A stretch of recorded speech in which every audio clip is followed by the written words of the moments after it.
எல்லாருக்கும் எல்லாம் எனும் சமத்துவ சமுதாயத்தை அமைக்க பாடுபட்டு கொண்டிருக்கக்கூடிய தோழர்களோட இந்திய கம்யூனிஸ்ட் கட்சியினுடைய 100 நிறைவு விழாவிலே பங்கேற்று உரையாற்றுவதை எனக்கு கிடைச்ச பெருமையாக எண்ணி நான் மகிழ்ச்சி அடைகிறேன். கம்யூனிசம் என்பது ஒரு உணர்வு. மனிதர்கள் எல்லோருக்குள்ளும் உருவாக வேண்டிய உணர்வு. அந்த உணர்வுக்கு அரசியல் வடிவம் கொடுத்து செங்கோடியை ஏந்தி உழைச்சிட்டு இருக்கக்கூடிய உங்கள் உழைப்புக்கு ஈடு இணை இல்லை. இந்த இயக்கத்திற்காக பாடுபட்ட தோழர் ஐயா நல்லக்கண் அவர்களும் 100 கடந்திருக்கிறார். இது எந்த இயக்கத்திலும் இல்லாத மிகப்பெரிய சாதனை. 100 கொண்டாடும் இந்த நேரத்தில் இந்திய கம்யூனிஸ்ட் கட்சியினுடைய அகில இந்திய தலைமைக்கும் தமிழ்நாட்டில் இயக்கத்தை வலிமையாக நடத்தி கொண்டிருக்கக்கூடிய தோழர்களுக்கும் திராவிட முன்னேற்ற கழகத்துடைய தலைவராக மட்டுமல்ல, திராவிட மாடலால் தமிழ்நாட்டை வளர்த்தெடுக்கும் முதலமைச்சராக மட்டுமல்ல, உங்களில் ஒருவனாக நான் மனதார வாழ்த்துகிறேன். திராவிட இயக்கத்துக்கும் பொது உடைமை இயக்கத்துக்கும் இலக்கு ஒன்றுதான். எல்லாருக்கும் எல்லாம் கிடைக்கணும் என்பதுதான் நம்முடைய ஒற்றை இலக்கு. அதனாலதான் திராவிட இயக்க கொடிகளில் சிவப்பு இருக்கு. திராவிட முன்னேற்ற கழக கொடியிலும் சரிபாதியா சிவப்பு இருக்கு. நம்முடைய கொள்கைகளில் அரசியல் வழிமுறைகளில் சிறு சிறு வேறுபாடுகள் இருந்தாலும் நம்முடைய பொது இலக்கு சமத்துவ சமுதாயம்தான். அதனால்தான் இந்த மேடையிலே தோழமை கட்சியினர் அத்தனை பேரும் இந்த 100 ஆலமரத்தை வாழ்த்த ஒன்று கூடியிருக்கிறோம். இந்த ஒற்றுமைதான் இந்திய நாட்டினுடைய வளர்ச்சிக்கு தேவையான ஒற்றுமை. கருப்பு, சிவப்பு, நீலம் ஆகிய கொள்கைகள் இங்கே நிலை பெறணும், அதிகமான உழைப்பை கொடுக்கணும்னு நான் தொடர்ந்து சொல்லிக்கிட்டு இருக்கிறேன். திராவிட இயக்கத்திற்கும் கம்யூனிஸ்ட் இயக்கத்திற்கும் உள்ள நட்பு உங்க எல்லாருக்கும் நல்லா தெரியும். இது 100 காலமாக தொடரக்கூடிய நட்பு. தலைவர் கலைஞர் அவர்களோ திராவிட இயக்கம் உருவாகாமல் போயிருந்தால் நானே கம்யூனிஸ்டாக ஆகியிருப்பேன் என்று சொன்னார். எல்லாத்துக்கும் மேல எனக்கு ஸ்டாலின் என்று பெயரும் வச்சார். எனக்குள்ள அந்த உணர்வு ஓடுற காரணத்தால் தான் உங்களில் ஒருவனாக எப்பொழுதும் உங்களோட இருக்கிறேன். இங்கே சொன்னார்களே 2 நாட்களுக்கு முன்னாடி சிராவையல்ல, சிவகங்கை மாவட்டத்தில் இருக்கக்கூடிய சிராவையல்ல உத்தமர் காந்தி தோழர் ஜீவா சந்திப்பின் நினைவா தமிழ்நாடு அரசின் சார்பில் அமைச்சிருக்கக்கூடிய அரங்கத்தை திறந்து வச்சேன். அதேபோல் தொடர்ந்து வருகிற 6ஆம் தேதி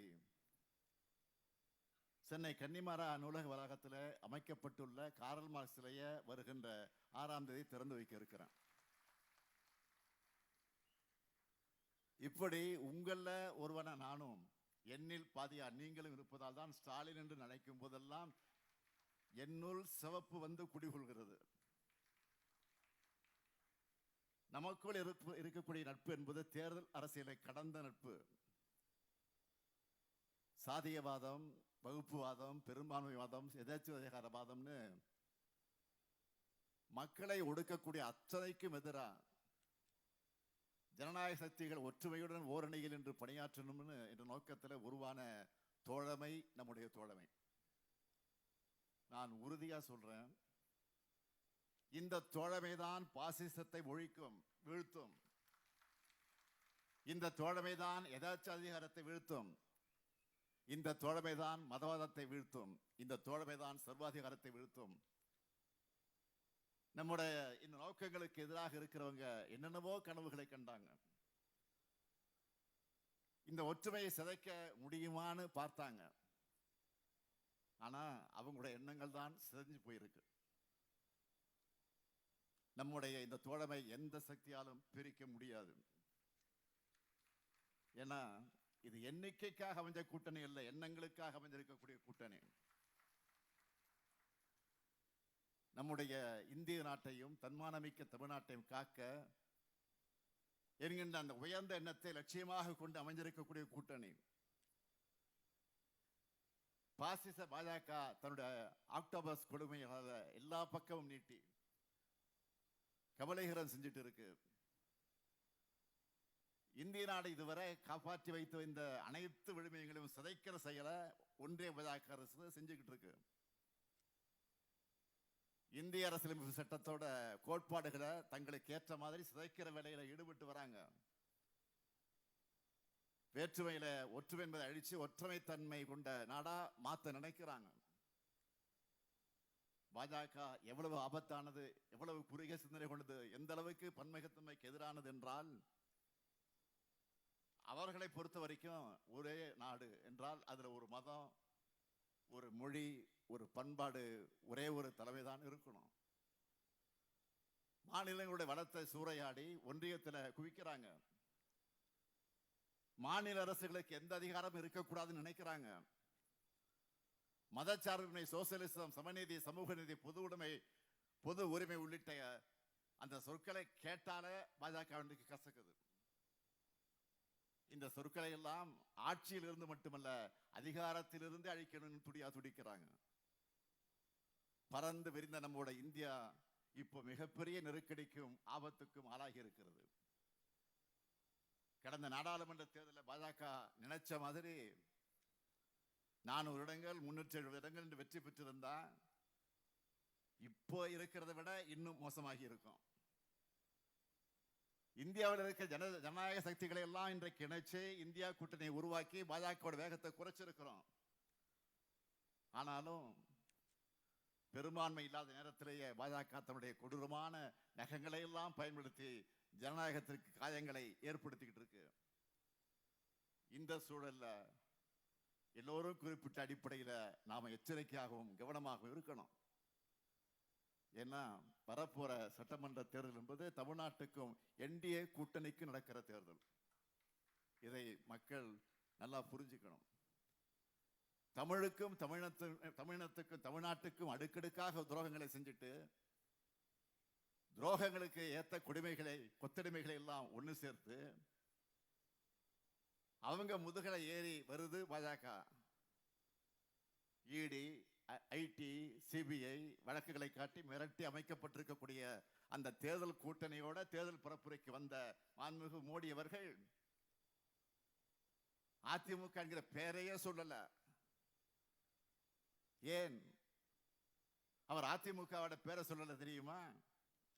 ஏன்னா அதிமுக என்பது தனி கட்சி கிடையாது, பாஜகவுடைய கிளை அமைப்பு. அந்த கிளை அமைப்பை சேர்ந்த பழனிசாமி அவர்கள் மோடி கொடுக்காத வாக்குறுதிகள் எல்லாம் கொடுத்துட்டு இருக்காரு. இப்போ முக்கியமா சொல்லணும்னா மகாத்மா காந்தி பேரில் 100 நாள் வேலை திட்டத்துல 50 நாட்கள் கூட வேலையை தராம ஒன்றிய பாஜக அரசு எப்படியெல்லாம் சீரழிச்சதுன்னு நாட்டுக்கே நல்லா தெரியும். இப்போ தேசத்தந்தை காந்தியினுடைய பெயரை அழிச்சிருக்கக்கூடிய இந்த திட்டத்தில் 125 நாட்கள் வேலை தரப்போறதா பாஜக சொல்லுது. ஆனா பழனிசாமி என்ன சொல்றாரு? 150 நாட்கள் வேலை தரணும் முதலாளிகளே. அந்த முதலாளிலாம் மிஞ்சக்கூடிய அளவிற்கு பர்ஃபார்மன்ஸ இன்னைக்கு பண்ணிக்கிட்டு இருக்காரு அவர். தமிழ்நாட்டில் எப்படியோ தோல்வி உறுதி என்ற காரணத்தினால பாஜக அரசும் இந்த பட்ஜெட்லையும் நம்ம புறக்கணிச்சிருக்கிறாங்க.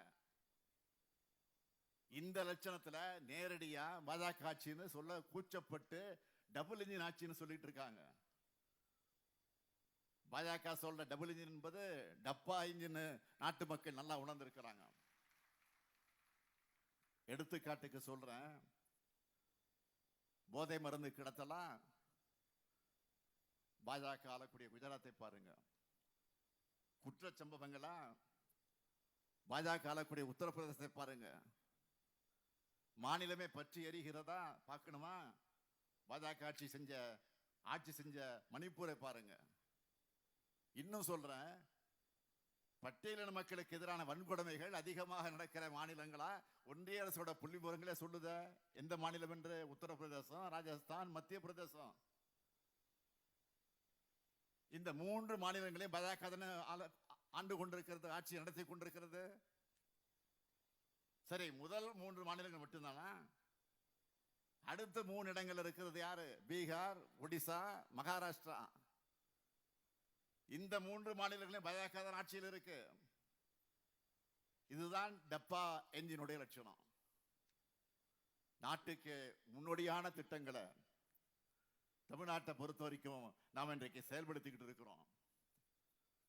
அதிகமான வளர்ச்சி அடைந்த மாநிலமா தமிழ்நாட்டை திராவிட மாடல் உயர்த்தி இருக்கு. இங்க பாஜக டப்பா என்ஜினுக்கு வேலையே கிடையாது. இதே உணவைத்தான் மக்களுடைய முகங்கள்ல மகிழ்ச்சியா நான் பார்க்கிறேன். அண்மையில இந்தியா டுடே பத்திரிகை சி ஓட்டர்ஸ் நிறுவனம் இணைஞ்சு நடத்தின கருத்து கணிப்புல நம்முடைய கூட்டணி 45 விழுக்காடு ஆதரவோடு முன்னணியில் இருக்கிறதாக சொல்லி இருக்கிறாங்க. நான் உறுதியா சொல்றேன், நமக்கான ஆதரவு நிச்சயம் இன்னும் கூடுதலாகத்தான் இருக்கும். கருத்து கணிப்புகள், கருத்து திணிப்புகள் எல்லாத்தையும் அதில் நம்ம கவனத்தை செலுத்தி நம்முடைய எண்ணத்தை சிதற விட்டுற வேண்டாம், மெத்தனமா இருந்துட வேண்டாம். மக்களோடு இணைஞ்சு நம்முடைய பயணத்தை தொடர்ந்துகிட்டே இருக்கணும். தோழமை கட்சியினர் எல்லோரும் இன்னும் வேகமா பரப்புரைகளை தொடங்க வேண்டும் என்று உரிமையோடு நான் கேட்கிறேன். தமிழ்நாட்டில் நான் பொறுப்பேற்று நான் பெறப்போகக்கூடிய வெற்றி பாஜக வீழ்த்த முடியும் என்ற நம்பிக்கை ஒட்டுமொத்த இந்தியாவுக்கு வழங்கக்கூடிய வெற்றியா இருக்கணும். ஒற்றுமை இருக்கிற இடத்துல பாஜகவோட பாசிச எண்ணம் ஒருபோதும் பலிக்காது என்பதை நாம் மீண்டும் நிரூபித்து காட்டுவோம். வெல்வோம் ஒன்றாக என்று கூறி விடைபெறுகிறேன். நன்றி, வணக்கம்.